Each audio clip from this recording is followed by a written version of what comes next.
SMS įjungimas, mobilios aplikacijos instaliavimas ir žinučių funkcionalumas.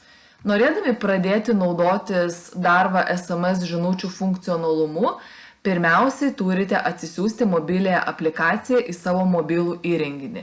Tam, kad tai padarytumėt, turėtumėt eiti į www.darva.lt, dažnai užduodami klausimai ir SMS įjungimas. Čia žingsnis po žingsnio turite atlikti tai, kas yra parašyta.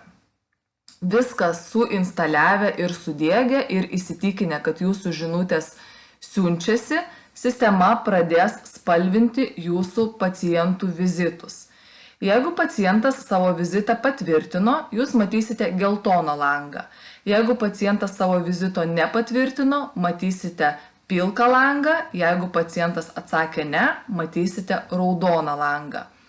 Kiekvienos mūsų dienos tikslas, kad visi mūsų pacientų langai būtų geltoni.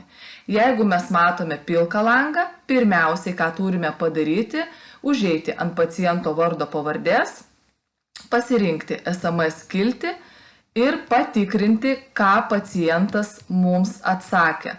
Ar jisai atsakė, ką nors į siunčiamą žinutę, ar jisai praleido. Jeigu pacientas atsakė kažkokį tai ilgą tekstą, tarkim, sveiki, aš susirgau, perkelkite mano vizitą. Jūsų paciento langas liks pilkas, todėl kad sistemoje ši žinutė yra per ilga ir jinai neužsifiksuos. Jeigu jūs norite, galite pacientui atrašyti tiesiai iš sistemos. Jums nereikia naudotis mobiliu telefonu. Tiesiog rašome tekstą ir spaudžiame išsaugoti. Ir jūsų žinutė pacientui išsisiunčia. Jeigu matote pilkame lange, užėję patikrinę į SMS žinutės, kad pacientas nieko jums neatsakė, ką jūs turite padaryti?